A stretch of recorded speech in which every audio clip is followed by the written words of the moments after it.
What's happening, y'all? This is the Next Fix podcast. I'm your host, Ryan Pinley. I've got this outstanding Canadian here with us today to share his story. His name is Lyndon, and I have gotten just a very short peek into his history, his battle with addiction, and what's going on with him in the future. He's got big things lined up. It's the ultimate comeback story. So I hope everybody's ready for a roller coaster ride, because the things that he did decide to share with me, he gave me a super brief moment. So I'm super anxious to find out how he is, how he's sitting here in front of us, guys. And it's a blessing that he is. It's a miracle that he is. And so, Lyndon, how you living? I'm living. How are you? Yeah. Oh, fantastic, brother. I'm doing all right. So, Lyndon, That's good. Our guests typically are addicts. I know that this is true about you as well, right? Yep, it is. All right, 100% true. I want you to lay it on us, man. I want you to let us know what you're into. What was your thing, man? What was your jam? My drug of choice, or DOC, was crystal meth, and then I also liked my cocaine. And then I got into fentanyl. So right. So it was those three main right there. Yeah. Those are three bangers too, right? So we got meth. Oh yeah. We've got cocaine, and then you've got fentanyl, which I had very little experience with, man, but it terrifies the shit out of me. It's like, it's a terrifying drug to do, especially when you don't know if the next time you like the next time that you use, you could it could be your last time. But I think that overcoming those three, especially the crystal meth and fentanyl, is the biggest accomplishment that I've made so far in my entire 35 years of existence. Yeah. So I got clean cold turkey, and I was cold turkey, huh? Cold turkey, and I was using IV, the needle. So it was hard. Before we jump into the recovery, man, I want to know more about the darkness, brother. I want to know how bad things got there for you, man. I suspect it was pretty rough. It got to the point where I lost myself in my addiction because of certain events that happened in 2020. And I'm going to actually talk on that event actually during this podcast. And it's the very first time that I'm actually opening up. So, yeah. In 2020, I was... Yeah. Yep. Oh, I'm ready right now. All right. Okay, so in 2020, I was invited over to a acquaintance's place for a barbecue and to have some burgers and stuff, and have our next fix. But while that was happening, there was his ex-wife that I had relations with that he was not liking. So during it, this was like the third day after that he kind of kept me over. And what happened was he interrogated me to the point where the final question that he asked was, did he rape her? And being how he was already, higher than a kite and, unable to defend myself because I was too mentally not there to actually, think proper. And I just blurted out, Right. Yes. And so So the so let guy me that he just had, so I'm gonna just kind of go just to recap things. You're being interrogated by a gentleman at a party you were invited yep, to, but this was a plan, you think, right? And so once you I think it got there, was, yes, it was a plan. You're being interrogated on whether or not you had raped a woman, and you're under the influence. You're not able to uh, know the best thing to say. You can't navigate the scenario for shit because you're high. Yeah. yeah. So Okay. I, after that, that's when my physical assault began. So I got thrown around his living room, his kitchen from another guy. I got kicked in the ribs. I got boot fucked in the face with a pair of steel toes. I got thrown down into the basement and kept in that basement for another 4 or 5 days. Oh my And God. within those 4 or 5 days, I myself was raped because of what I said. My God. Yeah. This is damn, brother. You were trapped, imprisoned, right? Yeah, And so they thought that this was like a form of justice because of what yeah. Street what you justice had is what they said. called it. They were, yeah. And so, good God, man, this is hard to hear, brother, but even worse for you to experience, and then probably now is pretty rough. It's been 4 years since this happened, and it's time that I actually start opening up and get Yeah, my story out there. And this is the very first right. time I've ever told anyone. Well, I want first and foremost, Lyndon, I want to, you know, I want to let you know that the amount of bravery, the amount of fortitude a person must have to let this kind of a situation be known first of all, and then to say it, I'm sure is it's a hell of an experience.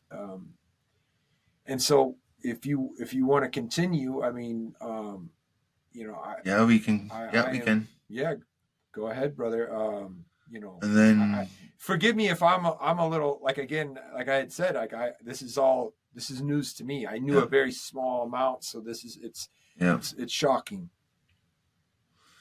And then with what I was telling you earlier, with getting shot in the back of the head, that was a blood in, blood out type of moment. So I was initiated into a game that I think set me up because we were supposed to go, rush a house. And in the middle of doing that, we were in the back alley, and all of a sudden there was a boom, and I'm on the ground. So hold on, That's hold on 1 second, Lyndon. So the situation that you had mentioned earlier, is this a separate situation? Is this it's a an second, it's is a this second so separate situation. they let you go from the initial, right? That's House, the first yep, situation you're talking. So you're out, like you got your freedom. They let you go. yeah. And And then then this was like about a year later, the year about a year after later. the, yeah, And so at this point, you had gotten involved in a gang, probably as a yeah, result of the type of people you're around with the drug use, and so you're yeah. It around was with already, I various. was a part of a very well known gang in my city, and they, so blood in, you get a minute in, blood out, you get a minute out. So it was, but I was already involved with that gang during this last um violent attack that happened that I was speaking on earlier. So I Yeah. think that traveled over to my gang, which tried to execute me. like mafia style. Wow. So But luckily for me, the gun misfired. So right. So you said back of the head, right? So they're it's an execution. It's an execution. yeah, And so so the gun had misfired, and so it entered like your neck or your skull. yeah, Or? just below my skull at the base of my neck. But yeah, Right. I didn't know. I thought it was an abscess from using, and then I had a shower. I mean, a hot bath, and I just laid my head in there, and the hot water kind of helped the bullet. Like it had the casing and all. So somehow, so that's how it backfired, and then the whole bullet just came out of my head, or where the wound was, and that's when I was like, oh wow, I got shot in the back of the head.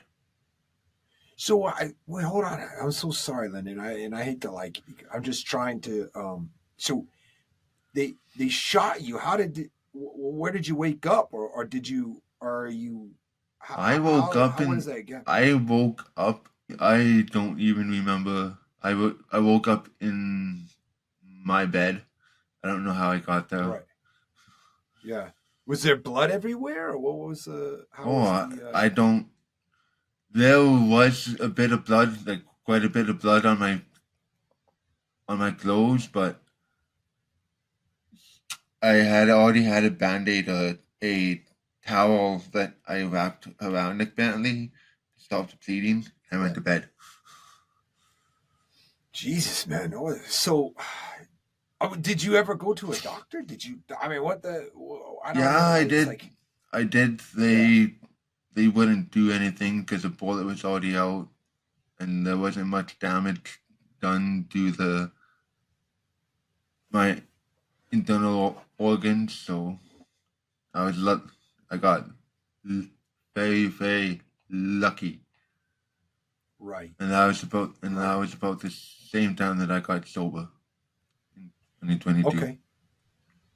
So, all right. So you're piecing this together, and I understand that at this juncture in your life, clarity isn't your thing, right? Like No, it you're was not very everything clear got. on right. So you, uh, so all right. Now let me ask you this: It was this realization that you had been shot, and then all of this trauma, were you just like fed up, and you were like, okay, I'm gonna I was clean fed myself up. up? Wow. Okay. Yeah. And now, I imagine the answer to my question is yes. There was a lot of fear, but did you know, like, okay, if I get involved with these people, they've already deemed me dead. They've already decided Yeah. to end my life. Um, you realize, okay, well, I can't go back and get my drugs any longer because the people that were a source, they want you, Yeah. Yeah, deceased. that's basically what forced me to get clean too, for that reason too. But I'm actually happy. I mean, I'm actually happy that it happened that way, because I think if I never actually, forced myself to get clean, like I isolated myself for 6 months away from the whole public, and that's how Right. I fought my demons, and I won. Yeah. And it was the hardest Wow. battle of my life, was going through those cold stretches, those shakes, those you know everything that I was going through. But I made it, and yeah, That's, Lyndon, I myself personally, I have like a narrative that I use about exactly that, like fighting, like I really do. I assimilate an addiction, and then the sobriety journey. I really think that it's a likeness to a full on fight. And in my mind, I actually I actually see myself like in a full on battle with the devil, like not just like a very personal, very very intimate. I use this imagery in my own process. Like when I think about it, I look at that, like the battle with the demons, the battle with it's funny how I use it as a tool. I use it as like a movie, if you will, to, I guess, solidify where I'm at now. And that's interesting that you also have that kind of that narrative, you know. So you went through insane violent trauma, and then Yeah. the pinnacle of the violence was an actual gunshot that you Yeah. had survived because of a malfunction. And now, because the source of the drugs was the gang you were in, and they want you Yeah. dead, so it's like, okay, I can't get those drugs any longer, and so you tough it out. You go through the Yeah. sweats, you go through the shakes, you go through any and everything, and I think I Oh agree with yeah. you when you There's say it's like it's a kind of like a blessing in disguise, because you didn't have the option. You can't call the guy and say, "Hey, I need a bag," because that guy wants you dead, right? So, yeah. There was in a no option. twisted way, it was kind of like, probably a good reason why you're still here, right? So, Yeah. all right, man. So you go through what seems to me like the most outrageous. It sounds like a really tough movie, and here you are. So clearly you made it, right? So what did that process like after you get through the sweats and you start kind of getting like that little like glimmer of light at the end of the tunnel, like, okay, maybe I can do this. So what does that look like? What does the recovery journey look like for Lyndon? Well, it was a battle and a half for the first 2 weeks. That's when I had the shakes and the cold sweats, and then after that, after the first 2 weeks, it was starting to get easier, and then 4 weeks uh, went by, and then that's when my body started, easing up from being so tense, and everything started becoming, started to, move normally and flow like with a rhythm, and I haven't felt my body actually, like my actual body, for so long that actually I felt what it was like to be in my own skin. And that's Wow. actually what I think of when I'm doing the drug. Like, say when you're doing drugs, you're not thinking about, your body. You're thinking about your high. And all that is just a temporary fix of what's going on in your, it's like, socio psychological atmosphere of your life that they just, yeah. Yeah. So I I I can relate to that about the body, because if you're doing a lot of drugs, if you're doing a copious amount of drugs, you forget what it's like to feel altogether. Yeah. And so it's so foreign. It's so foreign to feel temperatures on your feet, to feel being hot and cold, and it's for a person that maybe has never been a full blown addict, that's completely masked all of their feelings physically and emotionally. But I know what that's like to actually start feeling like, oh wow, I'm hungry. Oh wow, I'm tired, Yeah. because if Yeah. you're doing enough drugs, those feelings kind of go away. You only think Yeah, about, they do. I'm less high, and I'm more high. And then wait a second, I'm not high enough. The panic, I got to get more high. It's that the spectrum is more on, either high or not high.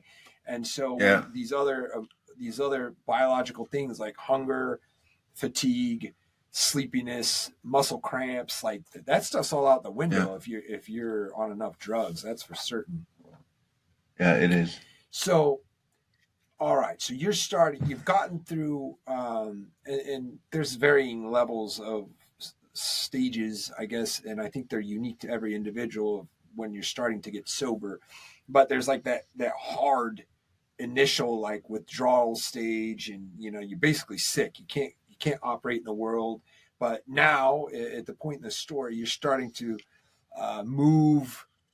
You're able to like get up, walk. You're probably able to eat Yeah. a little bit. Your appetite's a little. You're starting to get a little bit of an appetite. Yeah, So my so this appetite goes was on. my yeah, my appetite went from nothing to like 100 in like a day. So I was like eating everything I could get my Right, hands on. right, yeah, And it, that yeah. and so I because of that I did gain a bit of weight, but I was able to That's yeah, lose it through doing calisthenics and body weight workouts. nice. Okay, so well, that's a big jump, right? So you've gained a little, you've gained some sobriety, and then all right. So now you're asking yourself, okay, well, I can get up and not be absolutely sick. I can Yeah, consume food. I have an appetite, and then I think that it's valuable that you start making some desires start to uh, form. Like, okay, well, maybe now I should get my ass in a little bit better shape. You're probably looking in the mirror and you're probably thinking to yourself, like, I could I could stand to do some push-ups or something, right? Is that what it is? yeah. It was. I was looking at myself and it's like, man, I'm skinny. Right, I need to gain right. some weight. Gotcha. Yeah. And yeah, so all right. Yeah. So yeah, you now what were you doing like for a job, or who was around you? Who was your support system at this point? My support system has been my sister Lori. She has been uh top notch. My main support. She hasn't given up. And then I got my roommate Holly, and he has been another. He's the one that's helped me with living arrangements and staying with him, and he's been helping me get back on my feet with helping me gain uh my memory back. So he's been helping me with memory exercises to help me with my remembering different tasks and stuff. So I appreciate him for doing that with me. And those are the two supports that I've had. My sister, she's helped me with going through court. She's helped me with going through my psychiatrist appointments. She's helped me see my doctor, so she's helped me a lot. She even helped me with food when I absolutely desperately need it. So Yeah. those are the only two And supports that I've had. and I understand that if you have found yourself at rock bottom, if a person is really giving it a run with drugs and alcohol, you are lucky to have two, right? And Yeah, and that's huge, and they're a godsend for certain. Like those two people sticking around. Um, I think I don't mean to speak for you, but I could go out on a limb and say you probably wouldn't be here if it wasn't for them. no, that's exactly right. I would not be here. No, Yeah.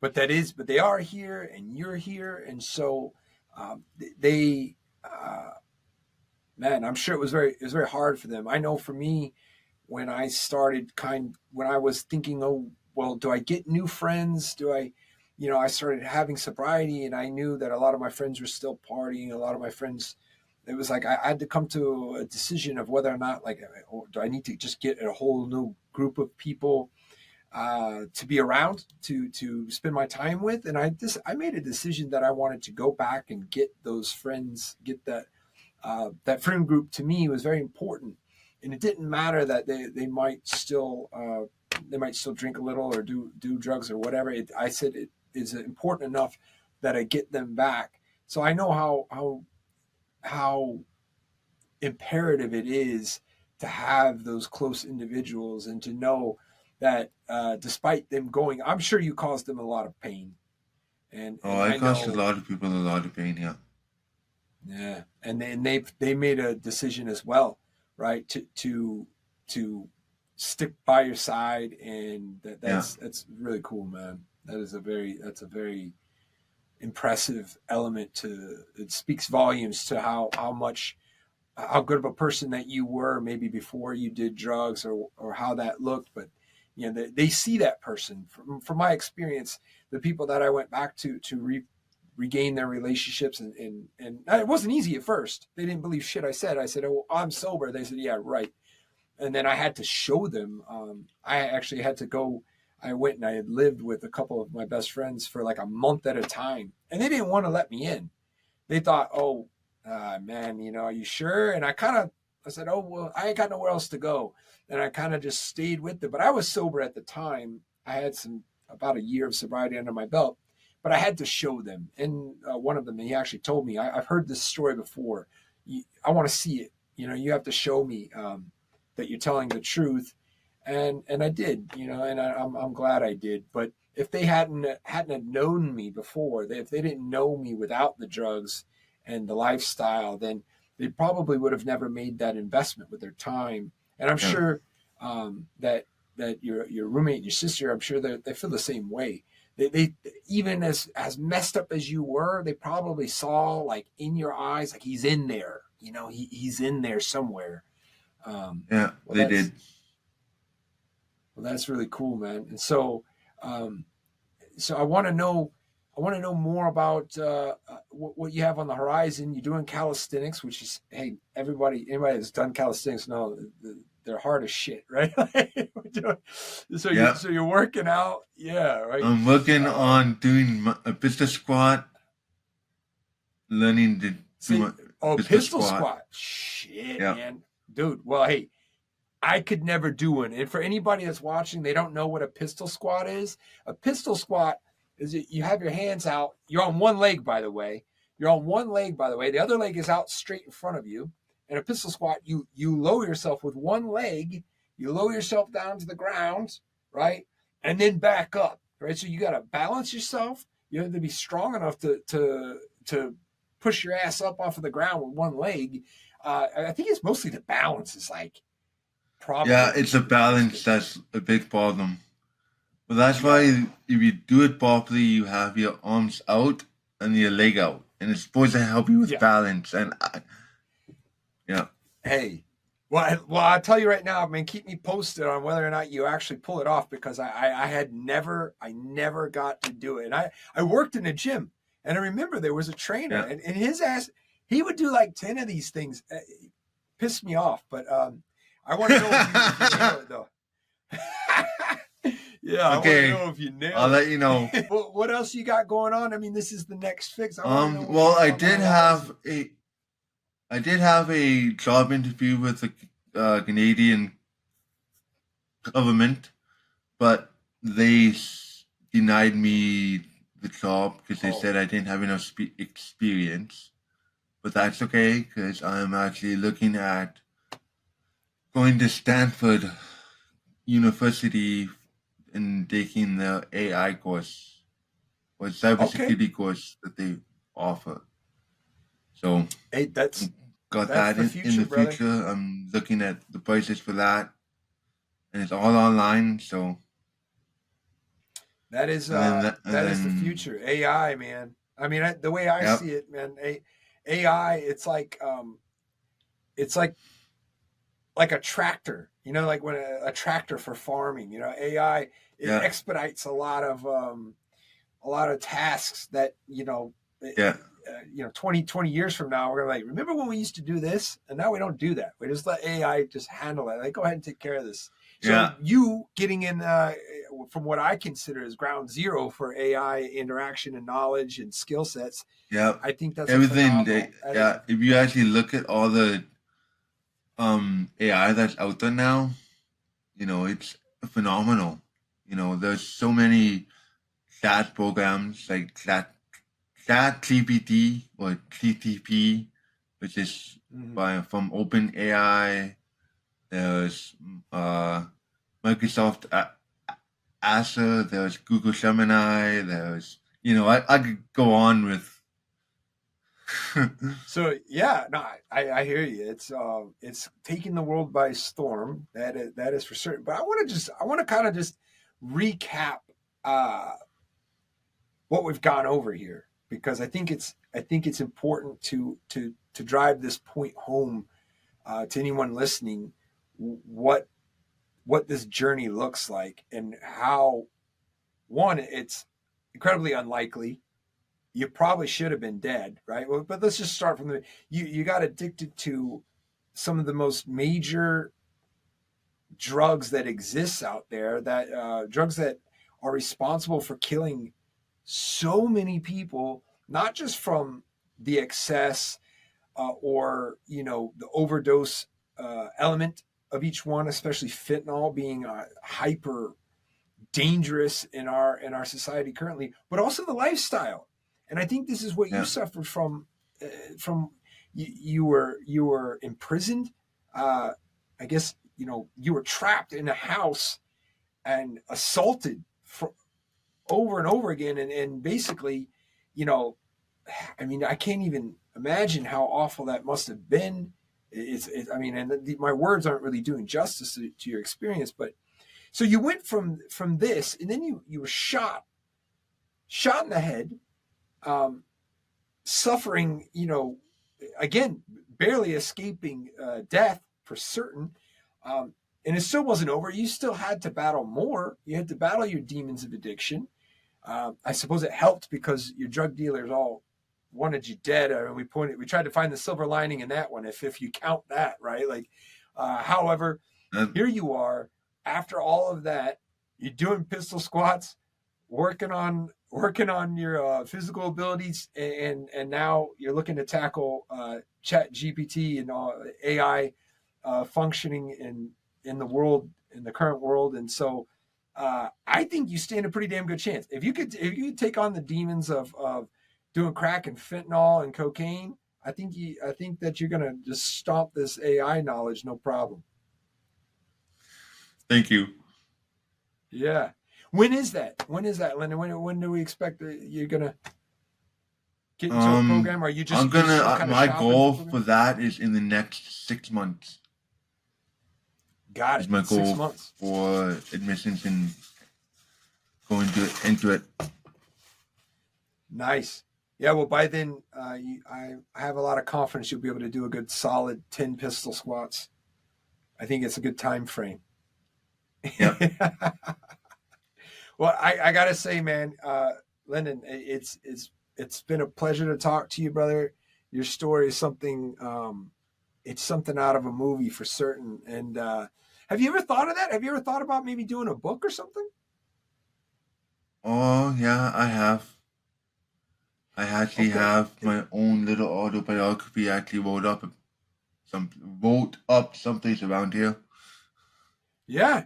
Hey, Yeah. hey, listen, man. All right. Well, let me ask you another question. I want to ask you another question because I know that you had mentioned that this is the first time that you've shared. How does it feel now that you've actually said this out loud and then that it's told Actually, many people? to be honest, I was a bit scared, but Yeah. after I actually, started talking about it, it felt a lot better, because Yeah. I'm not holding it in no more. Yeah. I think that you and I share the same opinion that you had mentioned earlier in when we first started talking. Um, it doesn't seem like you have any regrets. Well, in the way, like No, for instance, like I that story and what happened and what I did, it's not something that I'm necessarily proud of. However, without a test, there's no testimony.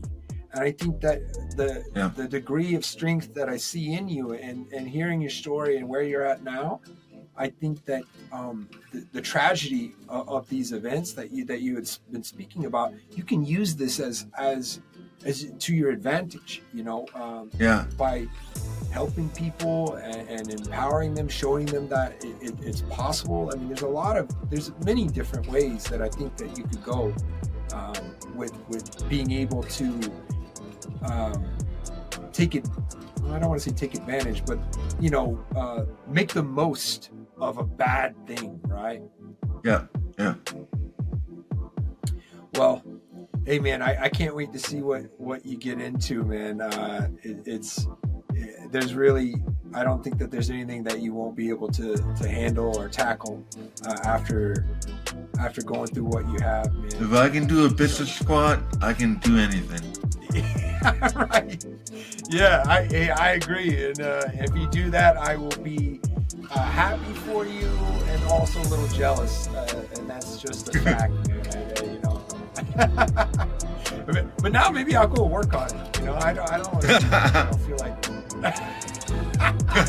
So, well, anyways, I want to just thank you again, brother, for being on the show.